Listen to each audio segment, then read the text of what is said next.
तो ये वीडियो रहने वाली है UFC 292 के मेन कार्ड की फाइट रिकैप वीडियो। जिधर सबसे पहले स्टार्ट करें तो मेन कार्ड को ओपन किया bantamweight division fighters Marlon Chito Vera versus Pedro Munhoz ने। मार्लिन चिटोवेरा इस फाइट को जीता यूनानिमस वे से, बट आई स्टिल थिंक कि मार्लिन चिटोवेरा वही फाइटर है जो ज्यादा वॉल्यूम ऑफ पंचेस को थ्रो नहीं करता। इस फाइट में भी बहुत बार ऐसा हुआ कि मार्लिन चिटोवेरा को ओपनिंग्स मिल रही थी बट वो ज्यादा कुछ थ्रो नहीं कर रहा था। दो जजेस ने इस फाइट को 30-27 दिया, यानी कि दो जजेस के स्कोर कार्ड में मार्लिन चिटोवेरा तीनों राउंड्स को जीता। बट मुझे ऐसे लगा कि ये फाइट बहुत ज्यादा क्लोज गई थी, जिधर फर्स्ट राउंड एक्सट्रीमली क्लोज था, जिधर मैंने भी वो राउंड स्लाइटली हल्का सा मार्लिन चिटोवेरा को दिया। बट जब बात आती है सेकंड राउंड की तो I thought second round clearly Pedro Munhoz जीता था। राउंड 3 की बात करें तो क्लियरली राउंड 3 मार्लिन चिटोवेरा जीता, बट मुझे ऐसा फील हो रहा था कि मार्लिन चिटोवेरा काफी ज्यादा अपने आप को होल्ड बैक कर रहा था और अगर वो चाहता तो वो इस फाइट को फिनिश भी कर सकता था। इस पूरी फाइट में पेड्रो मुनियोज काफी ज्यादा मूव कर रहा था और आई थिंक ये पेड्रो मुनियोज का गेम प्लान था कि वो एक जगह रहकर पंच कॉम्बिनेशंस को थ्रो नहीं करेगा, बल्कि 1-2 शॉट से ज्यादा थ्रो नहीं करेगा और मूव करता रहेगा।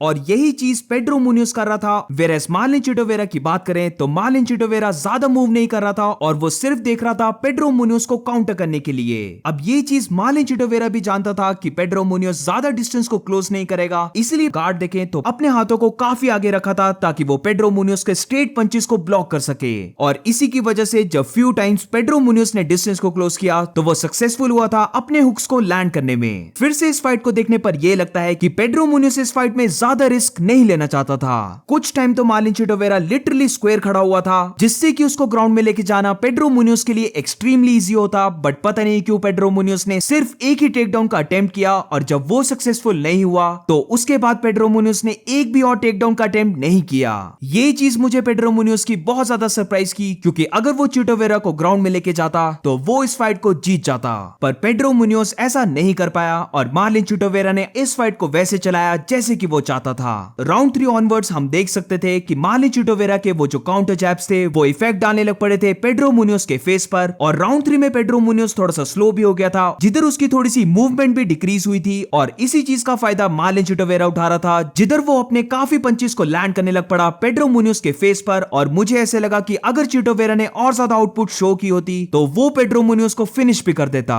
और अब बात करते हैं नेक्स्ट फाइट के बारे में, जिधर ये फाइट भी बैंटवेट डिवीजन की फाइट थी between Mario Bautista and Damon Blackshear. अब ये फाइट भी काफी क्लोज फाइट थी, जिधर डेमॉन ब्लैकशेयर की रेसलिंग एबिलिटी और जैसे उसने मारियो बटिस्टा के टेक डाउन्स को डिफेंड किया वो मुझे काफी इंप्रेसिव लगा। आई थॉट इस फाइट में मारियो बटिस्टा बहुत इजीली डेमॉन ब्लैकशेयर को ग्राउंड में लेके जाएगा, but starting of the rounds में हम देख सकते थे कि मारियो बटिस्टा को बहुत ज्यादा प्रॉब्लम हो रही थी डेमॉन ब्लैकशेयर को ग्राउंड में लेके जाने की। वेरएस दूसरी तरफ डेमॉन ब्लैकशेयर बहुत बार सक्सेसफुल हो गया मारियो बटिस्टा को ग्राउंड में लेके जाने में। फर्स्ट राउंड की बात करें तो I think first round Damon Blackshear clearly जीत रहा था, जिधर उसने मारियो बटिस्टा पर कांस्टेंट प्रेशर डाला और अपने साइज के एडवांटेज लेते हुए मारियो बटिस्टा को क्लिंच किया और जब भी उसे मौका मिल रहा था तो वो मारियो बटिस्टा को ग्राउंड में लेके जा रहा था। I think first round Damon Blackshear जीता, बट द ओनली रीजन एक जज ने मारियो बटिस्टा को फर्स्ट राउंड दिया होगा वो था गिलोटिन चोक। मारियो बटिस्टा को वो गिलोटिन चोक काफी डीप था और मुझे ऐसे लगा कि डेमॉन ब्लैकशेयर प्रॉब्लम में आ गया है, बट डेमॉन ब्लैकशेयर ने अपने आप को काम रखा और इवेंचुअली उसका हेड पॉप आउट हो गया।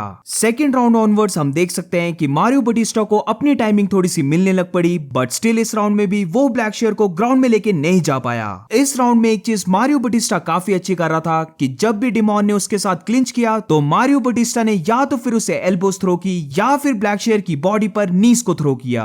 राउंड 3 में ब्लैकशेयर थोड़ा सा टायर्ड होने लग पड़ा, जिधर उसकी थोड़ी सी मूवमेंट भी स्लो हो गई थी और वो अपने साइज की ज्यादा एडवांटेज नहीं ले पा रहा था। और दूसरी तरफ मारियो बटिस्टा ब्लैकशेयर से ज्यादा एक्टिव था, जिधर वो फीट में ब्लैकशेयर को आउटबॉक्स कर रहा था। और फाइनली इस राउंड में मारियो बटिस्टा ने मैनेज कर लिया ब्लैकशेयर को ग्राउंड में लेके जाने का। Almost half of the round 3 Mario Batista ने ब्लैकशेयर को ग्राउंड में होल्ड करके रखा था, जिधर उसने ज्यादा पंचेस को थ्रो नहीं किया और सिर्फ ट्राई की सबमिशंस लगाने की। तो ओवरऑल ये एक क्लोज फाइट थी, but definitely it was a boring fight. और अब बात करते हैं नेक्स्ट फाइट के बारे में, जिधर ये फाइट थी welterweight division fighters Ian Garry versus Neil Magny के बीच। A complete domination by Ian Garry, जिधर राउंड 1 की फर्स्ट लेग किक से लेकर राउंड 3 के एंड तक नील मैग्नी सिर्फ इयन गैरी के लिए एक पंचिंग बैग बना था। इधर भी मैं थोड़ा सा अपसेट हूं इयन गैरी की तरफ से, क्योंकि अगर वो चाहता तो वो इस फाइट को बहुत ही इजीली फिनिश कर सकता था। बट इधर इयन गैरी का ये कहना था कि वो नील मैग्नी को पूरे 3 राउंड्स डोमिनेट करना चाहता था। इस डोमिनेट विन के बाद इयन गैरी अब अनडिफीटेड 13-0 पर है और मुझे ऐसा लगता है कि इयन गैरी अब वेल्ट वेल्टरवेट डिवीजन के टॉप 10 में आने वाला है। इस पूरे फाइट में एक सेकंड भी ऐसा नहीं लगा कि इयन गैरी किसी भी डेंजर में था, और जो इयन गैरी का मन कर रहा था नील मैग्नी पर थ्रो करने का, वो इयन गैरी इजीली थ्रो कर पा रहा था और नील मैग्नी के पास उसका कोई आंसर नहीं था।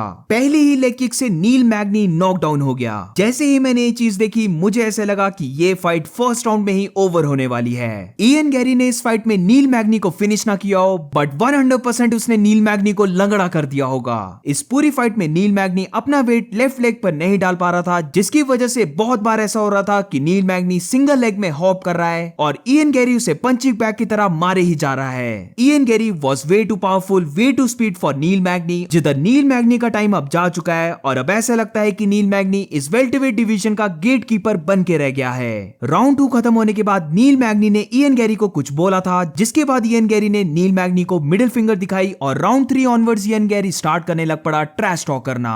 जब भी वो नील मैग्नी को नॉक डाउन कर रहा था तो वो नील मैग्नी को बहुत कुछ बोलने लग पड़ा और मिडिल फिंगर दिखाने लग पड़ा। राउंड 3 के लास्ट मिनट में हम देख सकते थे जब इयन गैरी ने अपनी लेग किक से नील मैग्नी को नॉक डाउन किया तो वो चाहता तो वो इस फाइट को फिनिश कर देता, but Ian Gary back down हो गया और उसने नील मैग्नी को फिर से खड़े होने के लिए बोला। इसी के थोड़े टाइम बाद, क्योंकि इयन गैरी ने नील मैग्नी की लेग्स पर बहुत बार टारगेट कर लिया था, इयन गैरी ने काइंड ऑफ अप किक या फिर थ्रस्ट किक थ्रो की जो पूरी लैंड हुई नील मैग्नी के फेस पर। इस मोमेंट पर Ian Gary went all in और इयन गैरी को ऐसा लगा कि अब टाइम आ गया है कि वो इस फाइट को फिनिश कर दे, बट नील मैग्नी ने इधर काफी अच्छा काम किया सर्वाइव करने का और वो इयन गैरी से फिनिश नहीं हुआ। तो overall complete domination by Ian Garry, और इयन गैरी ने इसके बाद कॉल आउट किया वंडर बॉय थॉमसन को। I think wonder boy Thompson versus Ian Garry की फाइट एक काफी इंटरेस्टिंग फाइट है, जिधर दोनों एक दूसरे के साथ स्ट्राइक करने वाले हैं एंड लेट्स सी इस फाइट को कौन जीतता है। और अब बात करते हैं UFC 292 की को मेन इवेंट जोंग वेली वर्सेस अमांडा लेमॉस के बारे में। ये फाइट भी मेरे लिए एक डोमिनेटिंग विन थी जोंग वेली के लिए, जिधर जोंग वेली स्ट्रॉवेट डिवीजन फाइटर्स के लिए बहुत ज्यादा फास्ट और एक्सप्लोसिव फाइटर है। फाइटर्स जोंग वेली की स्पीड को मैच नहीं कर पाते हैं और इस फाइट में भी ऐसा ही हुआ।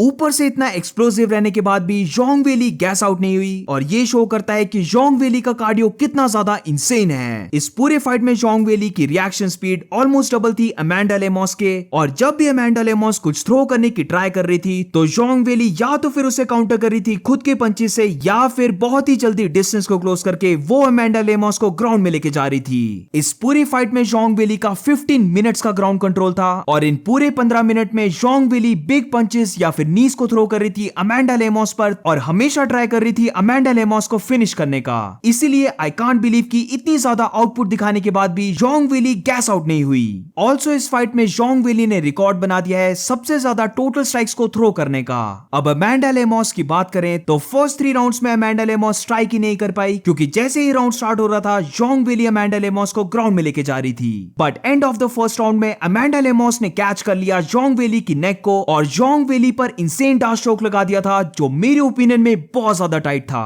बट इस पोजीशन में भी हम देख सकते थे कि जोंग वेली कितनी ज्यादा अवेयर और इंटेलिजेंट है। जोंग वेली को पता था कि इस डार्क स्ट्रोक से अमांडा लेमॉस उसकी लेग को ट्रैप करने की ट्राई करेगी, इसीलिए पैनिक ना करके जोंग वेली ने अपने लेफ्ट हैंड से अमांडा लेमॉस की लेग्स को होल्ड किया और उसे ट्रैप करने का मौका नहीं दिया। इस पूरी फाइट में सिर्फ एक राउंड ऐसा था जो कि 4th राउंड था, जिधर जोंग वेली अमांडा लेमॉस को ग्राउंड में नहीं लेके गई और यही राउंड अमांडा लेमॉस को बहुत ज्यादा फेवर कर रहा था। ऑलमोस्ट इस पूरे राउंड में दोनों फाइटर्स के बीच स्ट्राइकिंग हुई और हम देख सकते थे कि अमांडा लेमॉस के स्ट्राइक ज्यादा बेटर लैंड हो रहे हैं जोंग वेली के स्ट्राइक से। जब भी जोंग वेली स्टेप इन कर रही थी अपने शॉट्स को कनेक्ट करने के लिए तो अमांडा लेमॉस जोंग वेली को कैच कर रही थी अपने बिग पंचेस से, और आई थिंक इस पूरी फाइट में यही मौका था जिधर अमांडा लेमॉस ट्राई कर सकती थी जोंग वेली को नॉकआउट करने का, बट ऐसा अमांडा लेमॉस नहीं कर पाई और वो इस फाइट को यूनानिमस वे से हार गई। इस फाइट में एक जज ने 2 राउंड्स को 10-8 स्कोर किया, जिसकी वजह से स्कोर बना 50-43, वेरस दूसरे जज ने इस फाइट के एक राउंड को 10-8 स्कोर किया और राउंड 4 अमांडा लेमॉस को दिया, इसीलिए स्कोर बना 49-45, और तीसरे जज ने भी एक राउंड जोंग वेली को दिया, जिसकी वजह से स्कोर बना 50-44। तो overall complete domination by Zhang Weili, और ऐसा लगता है कि जोंग वेली अपनी हर एक फाइट के बाद इंप्रूव होती है और नेक्स्ट फाइट में और ज्यादा बेटर परफॉर्म करती है।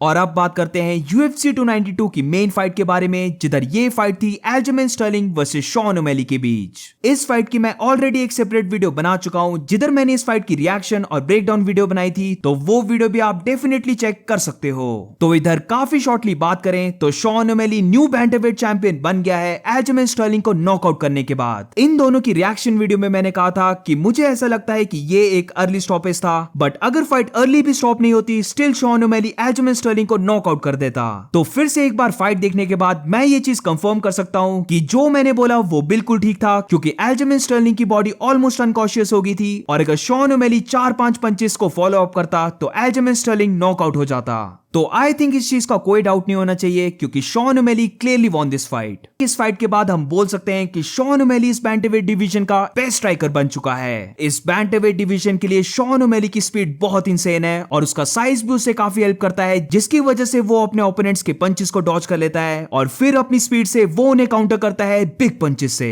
इस फाइट में भी ऐसा हुआ, और जैसे ही एल्जमेन स्टर्लिंग फीट में थोड़ा सा कॉन्फिडेंट हुआ, शॉन ओमेली ने एल्जमेन स्टर्लिंग को नॉकआउट कर दिया। राउंड 2 में फाइट है, और एल्जमेन स्टर्लिंग ने सिर्फ 2 टेकडाउन्स को अटेम्प्ट किया है। ये एल्जमेन स्टर्लिंग से बहुत रेयर देखने को मिलता है, और मुझे ऐसा लगता है कि एल्जमेन स्टर्लिंग शॉन ओमेली की पावर से बहुत ज्यादा नर्वस था, और इसलिए उसने ज्यादा टेकडाउन्स को अटेम्प्ट नहीं किया, क्योंकि टेकडाउन्स को अटेम्प्ट करने के लिए उसे डिस्टेंस को क्लोज करना पड़ता, और शायद से उसे डर था कि वो कहीं नॉकआउट ना हो जाए। ऑल्सो इन दोनों टेकडाउन्स को डिफेंड करने के बाद डेफिनेटली शॉन ओमेली के पास और ज्यादा कॉन्फिडेंस आया होगा, और मे बी इसीलिए लेफ्ट स्ट्रेट पंच को थ्रो किया, तो मूवमेंट शो करके उस सिचुएशन से बाहर निकलने की जगह शॉन ओमेली ने एल्जमेन स्टर्लिंग को काउंटर किया खुद के बिग पंच से। तो ये बहुत बड़ी गलती थी एल्जमेन स्टर्लिंग की, जिसकी वजह से उसे पे करना पड़ा, और अब इस बैंटरवेट डिवीजन का न्यू चैंपियन है शॉन ओमेली। लेट्स सी अब नेक्स्ट फाइट शॉन ओमेली की किसके अगेंस्ट होती है। क्या वो मिराब दरिशवली होगा, या फिर एल्जमेन स्टर्लिंग फिर से रीमैच फाइट करेगा। So that's it for today guys. अगर आपको ये वीडियो अच्छी लगी हो तो please make sure to like and subscribe. मिलते हैं नेक्स्ट वीडियो में।